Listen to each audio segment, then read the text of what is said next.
Halo guys, assalamualaikum warahmatullahi wabarakatuh. Terima kasih yang udah stay di channel Altisam Official guys. Semoga kalian sehat, berkabar Allah untuk kita semuanya. Gimana nih kabar kalian, sehat walafiat waras kayak Tisam? Masya Allah, kalian lagi pada ngapain ini? Ngopi kayak Isam, kerja lah kayak Tisam wis. Masya Allah, semoga keringat yang netes adalah berkah untuk kita, amin ya robbal alamin. Kita bahas apa hari ini? Apakah kita harus menggosipkan majikan-majikan di luar sana? Berdoa dulu, jangan lupa selama kita masih bisa berdoa sama Allah ya, kita berdoa sebanyak-banyaknya ya. Untuk teman Kaisam yang lagi di rumah sakit, fighting cuy, semangat, cepat sehat ya. Terus diminum obatnya, sabar menjalani ya. Kamu di Hong Kong di sini dapat perawatan ikhlas ridho ya kan? Bayangkan kalau di Indonesia belum tentu kita mendapatkan fasilitas yang seperti ini. Oke, teman Kaisam yang sakit di rumah majikan juga tentunya cepat sehat. Teman Kaisam yang bahagia juga tentunya jangan lupa bersyukur. Teman Kaisam yang masih kesulitan menghadapi hutang piutang, debt collector, semoga diberikan kemudahan dalam membayar. Amin Kaisam. Long service kalian cair, wes masya Allah. Tiba-tiba majikan itu cece ngopele lah, wes segepok itu ya kan $500, masya Allah. Ya nggak apa-apa, ngayal aja dulu. Aduh, ayo kita bahas cuy. Kita bergosip dari status majikan ya. Kaisam itu ceritanya membuka Facebook ya. Buka lah itu. Ternyata cuy. Ada foto di mana ada kayak di Indonesia gitu ya kan, dalam suasana duka. Kayaknya sih fotonya mbaknya ini ngomong sama majikannya kalau ada yang meninggal di rumahnya. Nah, ini kontroversial nih cuy ya, viral ya cuy ya, di mana si majikan ini galau. Nah, dari postingannya ini sih tidak menertawakan ya cuy ya, tapi komentar-komentar deterjennya nih ya, para dada-dada yang julid nih, banyak nih yang komentar tentang sudut negatif. Nah, menurut kalian gimana sih dari kasus ini? Oke, berbicara duka, kita nggak pernah bisa menolak takdir ya cuy ya, kematian, perceraian, ya kan? Dan bahkan duka kita di sini itu pun orang lain juga merasakan pastinya. Apakah Kaisam pernah kehilangan seseorang yang paling disayang? Iya. Kehilangan ibu, kehilangan ayah, udah tentu membuat hati kita itu remuk. Apalagi kita di luar negeri yang pulang ke Indonesia itu harus menggunakan pesawat terbang, ya kan? Untuk itu, ayo kita bahas gimana caranya menghadapi kematian saat kita ada di luar negeri. Ceritanya mungkin si cecenya ini adalah pekerja migran dari Indonesia yang baru datang ke Hong Kong, yang diambil baru banget oleh majikannya ya. Nah, majikannya ini mengatakan bahwa si Cece ini datang di bulan November cuy, tanggal 18. Si Cece ini baru bergabung dengan majikannya. KTP-nya si Cece aja baru jadi nih di bulan Desember tanggal 12 ya kan, 12 ini baru jadi KTP-nya. Nah, singkat cerita, ada pesan yang terkirim ke majikannya yang memberitahukan kabar duka, yang chatnya itu dia voice note ya, mungkin dia bisa berbahasa Inggris ya cuy ya. Nah, voice note-nya itu ya Kaisam juga nggak tahu apa isinya. Cuma di akhir chatnya itu si Cece-nya ngomong kalau papa saya meninggal dunia, dengan postingan mewek dan foto yang rumahnya lagi ramai ya. Bahkan mungkin jenazah si papanya juga dikirimkan mungkin ke pihak majikan. Nah, majikannya ini galau. Apa sih yang harus saya lakukan ini? Padahal dia tuh baru banget datang di sini loh. Terus juga di KTP-nya dia itu baru loh 12. Masa sih saya harus memutuskan kontrak hanya karena ini ya kan? Apa yang harus saya lakukan ini sebagai majikan? Galau kan? Cecenya galau, kitanya galau ya kan? Nah, mungkin si cecenya itu meminta untuk cuti ya, untuk melihat orang tuanya, mungkin dugaan pertama. Atau dugaan kedua, si cecenya maksa untuk pulang dulu ke Indonesia ya kan? Atau dugaannya hanya curhat aja, ayahnya meninggal dan mau pinjem uang. Kira-kira mana nih dugaan yang paling tepat ini cuy? Ya, kita kan patut menduga-duga aja ya. Nah, dari komentar-komentar si deterjen ini sih ya, dada-dada julid ya, ngomong kalau misalkan alah itu mah udah biasa tuh kayak gitu, pinjamkan uang saja katanya ya kan. Terus ada lagi yang menyarankan, ya udah kamu download aja nih letter termination ya kan. Ditunjukkan itu linknya imigrasi untuk memutuskan kontrak ya kan. Terus yang ketiga ini deterjennya tuh ngomong, ya wajarin aja, namanya juga kehilangan papa, saya juga pernah kok kehilangan papa katanya. Si deterjen ini kan aduh bermacam-macam gitu aja ya. Nah, menurut kalian nih, kita pekerja migran yang baru di sini ya, kalau sampai majikan ini galau ya, cecenya minta pulang, karena ayahnya meninggal. Adil nggak sih untuk majikan? Secara dia mengejeng kita itu kan mahal ya cuy ya. Baru bekerja 1 bulan, masa sih saya harus mengeluarkan, kalau mengakhir kontrak ya, masa sih saya harus membelikan tiket pesawat lagi, memberikan hak-haknya dia loh baru kerja sama saya 1 bulan. Ini galau majikannya. Si Cece-nya juga galau, bapak saya meninggal, tolong majikan boleh nggak saya pulang dulu, iya kan? Nah, sebenarnya solusinya bagaimana sih untuk kasus seperti ini? Mungkin kalian mengalami ya. Oke, Kaisam paham betul perasaan kamu bagaimana kehilangan seorang ayah, karena Kaisam juga pernah kehilangan ya.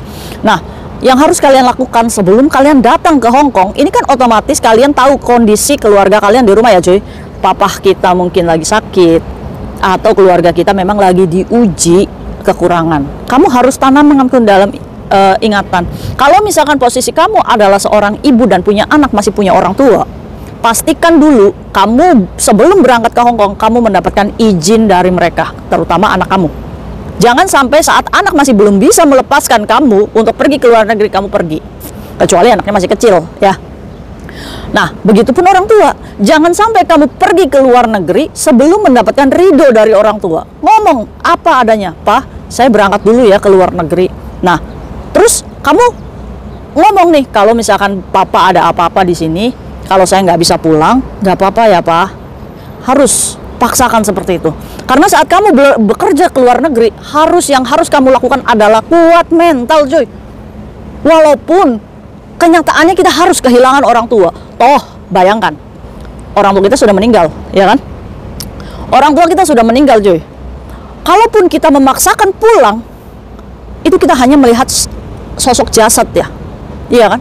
Karena apa? Karena ruhnya sudah diambil, sudah kembali ke lillahi ta'ala ya. Nah, sebagai seorang anak, kita tuh nggak bisa membudayakan untuk melihat penguburan terakhir. Kita ini lagi kerja, kita ini lagi beribadah ke sini, iya kan? Setuju nggak sih apa yang Kaisa ngomong? Jadi apa yang harus kamu lakukan adalah tidak merengek kepada majikan untuk dipulangkan terlebih dahulu, terus balik lagi ke Hong Kong. Kita pun tidak boleh egois, cuy, kerja di sini, iya kan? Kita mengerti keadaan majikan kita lagi galau, cuy. Dia juga baru aja ngejeng kita kok, iya kan? Kalau sakit ya sakit pastinya.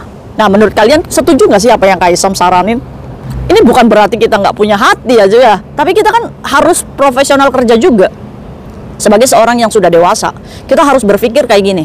Oke, ayah saya sudah meninggal. Ya Allah, memang ini berat ujiannya. Saya terima, ikhlas ridho. Jadikan amal ibadah orang tua saya itu diterima, husnul khotimah. Amin. Yang harus kita lakukan adalah butuh apa di rumah.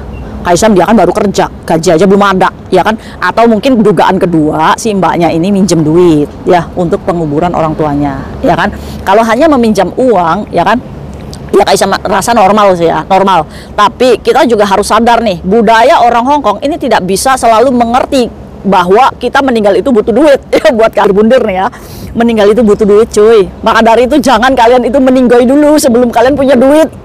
Jangan merepotkan orang, ya kan? Ya kan? Orang Hong Kong itu belum tentu mengerti kalau misalkan kita meninggoy itu butuh duit, ya kan? Kuburnya, ya kan? Jadi yang ada di pikirannya, masa sih Cece saya baru datang udah minjem duit, ya kan? Ingat, ya kan? Beda kebudayaan. Jadi jangan paksakan majikan kita juga untuk meminjamkan uang, ya kan? Udahlah, kita bikin keadaan kita kerja di Hong Kong dengan nyaman. Jauhi meminjam uang sama majikan, jauhi mengeluh sama majikan. Sepakat nggak? Sepakat. Terus gimana penguburannya Kaisam? Mereka itu banyak keluarga di sana, tapi keluarga nggak ada yang bantu. Pastinya Allah akan menurunkan bantuan di sana, cuy. Kamu di sini satu orang, di sana itu keluarga besar. Biarkan mereka yang berpikir dulu. Kalaupun sampai meminjam sama orang, kita cukup tahu aja nominalnya berapa. Berapa mak? Habisnya semuanya 10 juta dok. Oke, tunggu ya mak, tunggu saya gajian. Bilangin sama orang yang menghutangkan, tunggu saya lagi proses bekerja. Nggak apa-apa cuy. Walaupun kita dicibir bagaimanapun oleh tetangga, nggak apa-apa, jalani saja. Karena memang kita lagi berjuang gitu. Toh kita kesini juga membantu perekonomian keluarga, bener nggak? Nah, saat gajian, kamu cicil bayar agensi dahulu kan nggak apa-apa. Atau kita ngobrol sama agensinya untuk meminta keringanan terlebih dahulu karena ayah saya meninggal. Kalau agensi mau mengerti, alhamdulillah. Kalau agensi tidak mengerti, ya sudah, tidak jadi masalah. Bayar agensi, sisanya kita untuk jajan ambil beberapa, sisanya kirimkan. Mak, saya baru bisa kirim 2 juta. Ini masih kurang untuk bayar hutang. Boleh nggak nanti gajian berikutnya saya cicil lagi? Jangan hutang bank. Jalani dengan keadaan seperti itu. Ya memang cuy, setahun kamu kerja di sini dengan kondisi keluarga yang masih sulit seperti itu, memang sakit rasanya, sakit sesak dadanya. Nggak apa-apa, jalani saja. Ini adalah proses Allah memperbaiki rezeki kamu. Jalani saja, step by step bayar hutang, nggak apa-apa. Saat kamu ridho membayarkan untuk membantu orang tua, Allah tuh maha tahu. Allah pasti akan membuka jalan rezeki kamu dari manapun. Contohnya, saat kamu ikhlas menjalankan seperti itu, majikan pasti akan iba. Majikan pasti akan sayang sama kamu. Ya, jadi jangan sekali-kali saat kita baru kerja di sini kita sudah membebankan majikan kita dengan mindset mereka yang memandang buruk kita, padahal kita memang keadaannya lagi duka. Jadi wis ditahan sendiri aja. Ya, saran Kaisam kayak gitu. Untuk berhasil itu memang butuh proses, cuy. Nggak apa-apa, Kaisam support buat kalian yang baru kehilangan keluarga, Kaisam support. Lakukan sebisa kamu, lakukan semaksimal kamu bisa, tapi jangan sampai merepotkan orang lain. Karena belum tentu orang yang direpotkan ikhlas ridho untuk membantu kita. Sepakat ya? Nah, menurut kalian gimana nih cuy dengan fenomena majikan yang galau, cecenya galau? Sebaiknya gimana sih yang harus mereka lakukan? Betul nggak sih si cecenya ini mengeluh dan mengirim foto kematian ayahnya kepada majikan yang baru dia bekerja? Menurut kalian wajar nggak seperti itu? Dan harusnya bagaimana sih cecenya ini menghadapi situasi duka hatinya? Kita doakan siapapun cecenya yang di luar sana yang habis berduka dan di follow up sama majikannya, semoga ayahnya diterima iman Islamnya, diampuni segala dosanya, dijembarkan kuburannya, dan semoga cecenya juga diberikan kekuatan lahir batin bekerja di Hong Kong sampai berhasil.